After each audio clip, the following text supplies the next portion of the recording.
Pakistan's famed education campaigner Malala Yousafzai is back this morning in the town where she grew up. The Nobel Peace Prize winner nearly died 6 years ago after being shot by the Taliban. The town is located along the Swat River in Pakistan's Swat Valley. It's where Yousafzai's struggle to go to school fueled a blog and a documentary, a struggle that culminated with a gunman shooting her in the head when she was just 15.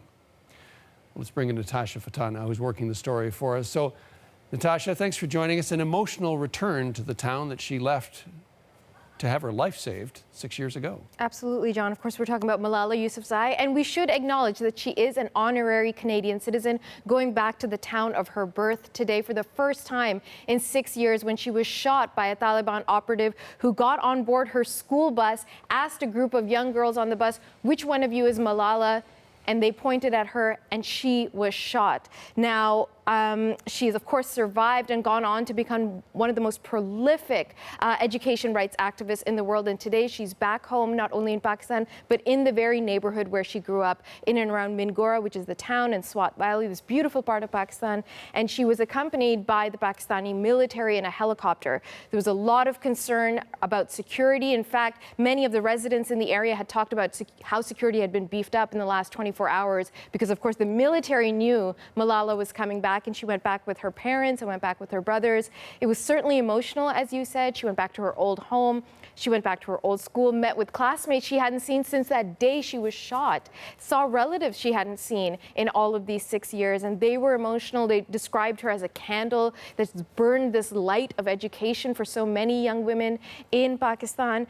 And she talked about the joy of being back home, but she also reflected on the fear of living, because remember, when this girl was 9 years old, she was already anonymously writing for BBC Urdu, talking about how difficult it was to be an activist and a girl in that part of the country. So she reflected on that and how dangerous it was. Let's have a listen to her.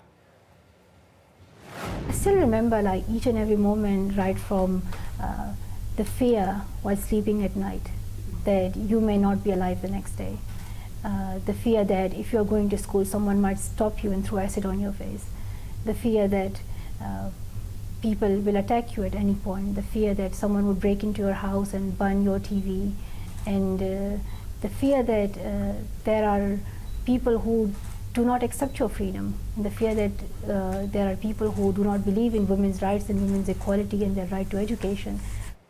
So that's what she lived with for years, and of course almost got killed for as a result. She's in a much better place now, and she's been tweeting. Let's bring up her tweet if we can from just a short while ago. That's her with her family, and she describes being back on that very soil and how incredible it was, and just outside of her family home, John.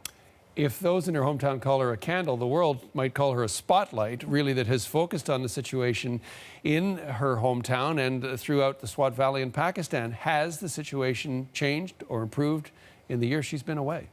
Well, with everything in Pakistan, it depends on who you ask. So certainly if you spoke to members of the military, the Pakistani authorities, the government, they would say, yes, things have improved in the Swat Valley, in Pakistan in general, and yes, we support women's education. But if you speak to most analysts, journalists, and activists in the country, they will tell you, no, things have not improved. Maybe the Taliban has been pushed back, but only because ISIS is on the rise in this part of the country. You will hear about the persecution of religious minorities, the ongoing violence, underreported violence against women and children, how difficult it is to be secular or atheist in the country. It is still a violent place. It is still dangerous.